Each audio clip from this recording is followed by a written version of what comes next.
नमस्कार मित्रों, स्वागत है आपका एक बार फिर से मेरे YouTube चैनल में जिसका नाम हिंदुस्तान है। तो मित्रों, इस वीडियो संदेश के द्वारा मैं आपको वामपंथियों के इतिहास लेखन घोटाले के बारे में बताऊंगा कि किस तरह से इन्होंने हमारे इतिहास को विकृत कर दिया है। और इनके इतिहास लेखन की मानसिकता देखिए कि इन्होंने हमारे इतिहास को क्या आधार मान के लिखा है। इन्होंने हमारे इतिहास को जीसस क्राइस्ट आधार मान के लिखा है। और इनके इतिहास लेखन को देखिए, इन्होंने लिखा है कि ईसा से पहले और ईसा के बाद, मतलब ईसा के पहले मतलब बीसी, बिफोर क्राइस्ट, और एडी का मतलब आफ्टर क्राइस्ट। तो इन्होंने मतलब ईसा को ही आधार माना है, ईसा से पहले ईसा के बाद। मतलब ईसा से पहले के बारे में इन्होंने क्या था वो नहीं बताया, और ईसा के बाद मतलब इन्होंने ठीक ऐसे इतिहास को लिखने का प्रयास किया है कि जैसे जयपाल के पहले और जयपाल के बाद।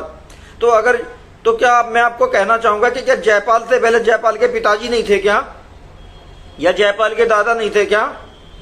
तो लेकिन इन्होंने क्या आधार लिखा कि जयपाल से पहले और जयपाल के बाद। तो इन्होंने क्या लिखा, ईसा से पहले और ईसा के बाद, मतलब क्राइस्ट से पहले और क्राइस्ट के बाद। तो ये देखिए इनका किस तरह से हमारे इतिहास लेखन के साथ में घोटाला है। इनको कोई भारतीय सम्मत नहीं मिला अपने इतिहास को लिखने के लिए। इन्होंने आधार किसको बनाया, ईसा को। तो ये वामपंथियों का एक इतिहास लेखन में एक महाघोटाला है, जिसके बारे में आपको सचेत हो जाना चाहिए। दूसरा मैं बताऊंगा कि इन वामपंथी इतिहासकारों ने इतिहास के बारे में कितना विकृत करके लिखा, किस तरह से हमको बेवकूफ बनाया। देखिए इन्होंने भारतीय स्वतंत्रता संग्राम को किस तरह से अपने शब्दों में लिखा। इसको भी इन्होंने बड़ी चालाकी से 3 भागों में डिवाइड कर दिया, भारतीय स्वतंत्रता संग्राम को। कैसे?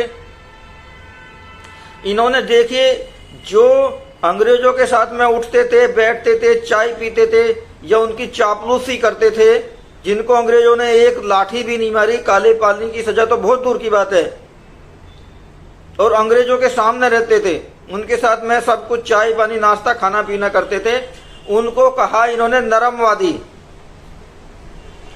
और एक दूसरा वर्ग था जो अंग्रेजों से आंख मिला के बात करता था और टाइट होके आंख दिखा के बात करता था, तो उनको कहा इन्होंने गर्मवादी। और जिन्होंने अपनी देश की रक्षा के लिए, अपने देश की आजादी के लिए हथियार उठा लिए और अपने प्राणों का न्यौछावर कर दिया, तो उनको क्या कहा, इन वामपंथियों ने लिखा आतंकवादी। आप ध्यान दीजिएगा मित्रों, आतंकवादी। तो मित्रों, नरमवादी दल में कौन थे? गांधी और नेहरू, जो अंग्रेजों से उठते बैठते थे, जिनको अंग्रेजों से कोई डर नहीं लगता था, और कहा जाता है कि वो अंग्रेजों से आजादी की लड़ाई लड़ रहे थे। गर्मवादी दल में कौन थे? लाल बाल पाल। ये मैं वामपंथी इतिहासकारों के अनुसार बता रहा हूं, जो कि उन्होंने इतिहास को विभाजित करके लिखा है। और आतंकवादी किसको लिखा इन्होंने? जिन्होंने अपने देश की आजादी के लिए हथियार उठा लिए, अपने परिवार और प्राणों का न्यौछावर कर दिया, उनको आतंकवादी लिखा। वो कौन थे? भगत सिंह, चंद्रशेखर, बटुक, विश्वदत्त, राजगुरु, राजे, मतलब इनको इन्होंने आतंकवादी लिखा।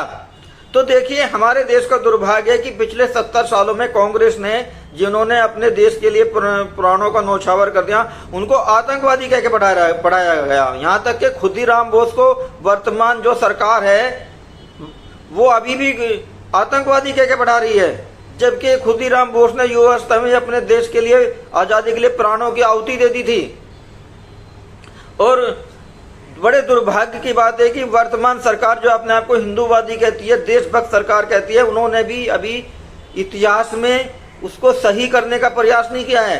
भगत सिंह और चंद्रशेखर को इन्होंने अभी भी देश प्रेमी नहीं, मेरे विचार से अभी भी इन्होंने उस त्रुटि को सही नहीं किया है। जबकि सरकार में आते ही राष्ट्रवादी सरकार का काम सबसे पहला यही था। इसके अलावा इन वामपंथी इतिहासकारों का एक लेखन घोटाला और देखिए कि ये हमको कहते हैं कि 712 में मोहम्मद बिन कासिम ने सिंध में राजा ताहिर पे हमला किया था, और उसके बाद में सीधे कहाँ जाते हैं, ये 1000 पे आ जाते हैं। मतलब सीधा सीधा ये 288 साल का घोटाला कर देते हैं। कैसे? कि जैसे किसी कोई 1000 पेज की पुस्तक है और उसमें से आप 288 पेज फाड़ दें। तो इन्होंने क्या काम किया कि सीधा 712 से 1000 पे आ गए महमूद गजनवी पे, मतलब 288 साल का इन्होंने इतिहास ही गायब कर दिया। तो मतलब देखिए किस तरह से आपको बेवकूफ बनाने का प्रयास किया है, जबकि सच्चाई ये है कि जब राजा दाहिर पे हमलावर उसको हरा दिया गया तो उसके कुछ लड़के राजस्थान के राजा बप्पा रावल के पास में है और उन्होंने आप बीती सुनाई। तभी बप्पा रावल नाम के राजा ने हिंदुओं को एकत्र किया, हिंदू राजाओं को एकत्र किया और उनको अरब तक मार लगाई और उनको इतनी तरह से सबक सिखाया कि गाजर मूली की तरह काट दिया। और रास्ते में आते आते वो जगह जगह अपनी चौकी बनाते गए, जिस चौकी की वजह से 300 साल तक इनका यहाँ पे हमला करने की हिम्मत नहीं हुई। और उसी बीच तक्षक नाम के वीर हिंदू योद्धा ने नागभट्ट नाम के जो राजा थे कन्नौज के, उनके साथ में इनको गाजर मूली की तरह काटा। तो लगभग 300 साल तक जो इनका ये हसर हुआ, इनको गाजर मूली की तरह काटा। इन जिहादियों की या मुस्लिम लुटेरों की भारत पे हमला करने की हिम्मत नहीं, इन्होंने निगाह तक नहीं पड़ी। लेकिन वामपंथी इतिहासकारों ने क्या किया कि हमको बेवकूफ बनाने के लिए या हमको सही इतिहास से वंचित रखने के लिए 712 के बाद में सीधे 1000 महमूद गजनवी पे हमको ले आए।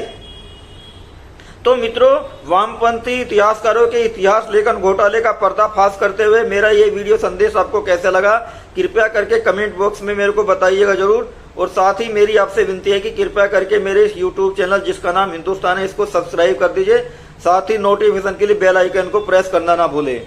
तो मित्रों, मैं मिलता हूं आपसे एक नए संदेश के साथ, एक नई वीडियो के साथ। तब तक के लिए आपको मेरा जय हिंद, भारत माता की जय।